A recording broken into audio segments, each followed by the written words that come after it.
Je vous salue chers amis. Vous êtes bien sur SKB Vision, je suis ravi de vous retrouver pour une autre aventure. N'oubliez pas de vous abonner à ma chaîne, l'aimer, la partager et activer la cloche de notification pour ne rien manquer des vidéos à venir. Je suis Yaosi Joe pour vous servir. Aujourd'hui, je vous présente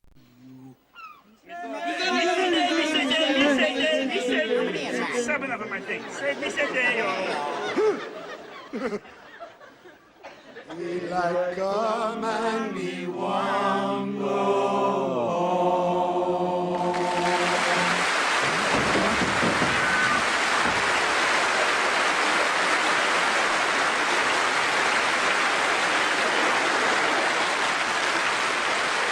République bananeroise numéro 4. Citoyennes et citoyens de quelque part, je vous salue. J'ai le plaisir de vous transmettre les salutations citoyennes des bananeroises et des bananerois. Ils souhaitent que vous prospériez à tous égards, comme prospère l'état de votre âme. Je sais que vous avez tout compris. Aujourd'hui, je vais continuer de vous donner le compte-rendu de la réunion très particulière que le peuple a eue avec l'invité très particulier, dans un contexte très particulier. Comme je vous l'ai dit dans ma précédente livraison, depuis un bon moment, la population bananeroise constate que la situation est devenue très très compliquée. On ne peut rien acheter. C'est le refrain que toute la population reprend en chœur. Quelque part là-bas, on dit que tout est au rouge. Mais en République bananeroise, toutes les couleurs sont tellement mélangées, qu'il n'y a même plus de couleurs. Bref. Vraiment tout est babélisé. C'est la confusion totale. Voulant relever le moral tombé très bas de ses compatriotes, un chef de quartier, qui a des amis dans quelques coins d'un grand boina, a invité l'un d'entre ses amis pour palabrer un peu, à la façon sous l'arbre à palabre quoi. Dans son intervention introductive, l'invité causeur, venu de très loin, du pays de Tonton Sam, s'était présenté, de façon très particulière en disant : en fait, je n'ai pas de solution à votre situation chaotique, au contraire, je vais essayer de vous expliquer comment vous vous êtes retrouvé dans cette histoire abracadabrantesque. Et d'ajouter, j'ai été un assassin financier. Je m'appelle JP, et j'ai fait partie d'un groupe qui se nomme les assassins financiers. Mais qui sommes-nous, et que faisons-nous ? Je vous présente cette deuxième partie. C'est mon histoire personnelle, et pourtant elle s'est déroulée dans le contexte plus large d'événements historiques qui ont mené à la situation actuelle et qui constituent les fondements de l'avenir de nos enfants. En fait, le jour de 1971 où j'ai commencé à travailler avec mon entraîneuse, Claudine, elle m'informa que sa tâche était de faire de moi un assassin financier et que personne ne devait être mis au courant de mon engagement, pas même mon épouse. Très sérieusement, elle me dit, quand on s'embarque là-dedans, c'est pour la vie.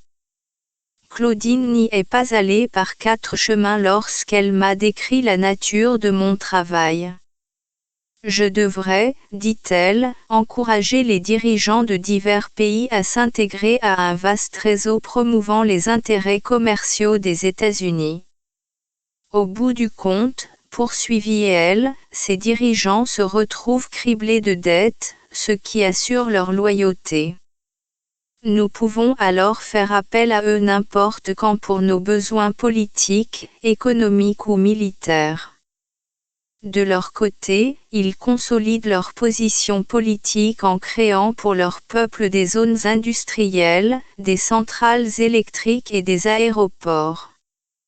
Les propriétaires des compagnies américaines d'ingénierie et de construction s'enrichissent ainsi fabuleusement. Nous voyons aujourd'hui les résultats de ce système qui a dérapé. Nos compagnies les plus respectables paient des salaires de famine à des gens qu'elles font suer dans des conditions inhumaines dans des ateliers clandestins d'Asie.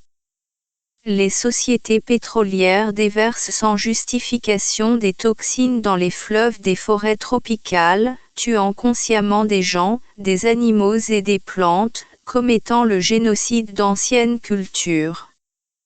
L'industrie pharmaceutique refuse à des millions d'Africains infectés par le VIH des médicaments qui pourraient leur sauver la vie. Aux États-Unis même, 12 millions de familles ne mangent pas à leur faim. Fin de la deuxième partie. D'autres détails vous seront donnés la prochaine fois. Assassin financier. Assassinat financier. Tueur financier. C'est un peu fort, non? Mais, bon. On va s'arrêter ici pour aujourd'hui, tout en vous promettant de vous donner la suite de l'intervention de JP, avec ses propres mots. Car c'est lui qui a vécu sa chose, et il veut nous la partager, pour aider la République à comprendre certaines situations dont les conséquences risquent de peser longuement sur l'avenir des générations futures. En attendant, nous continuons de garder le moral, tout joyeux. Parce que nous avons appris à être contents en tout temps. Ou presque. Et ça, c'est un ancien de notre communauté qui nous l'a enseigné. Voici ce qu'il a dit et laissé en héritage. L'erreur, c'est de croire qu'il faut choisir, qu'il faut faire ce qu'on veut, qu'il y a des conditions de bonheur. Ce qui compte seulement, c'est la volonté du bonheur, une sorte d'énorme conscience toujours présente. Le reste, femme, œuvre d'art ou succès mondain, ne sont que prétextes. Vive la République bananeroise. Et vive Bwana. Revenez vite sur ma chaîne. Je vais continuer de vous donner d'autres nouvelles, bonnes ou moins bonnes. Ainsi va la vie. Mais quand vous recevez ces nouvelles-là, il faut les divulguer. Il faut les partager. Je vous attends très prochainement. Hasta la vista.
J'espère que vous avez aimé cette vidéo et que vous vous retrouverez plus nombreux sur ma chaîne très prochainement, pour continuer de partager d'autres réflexions.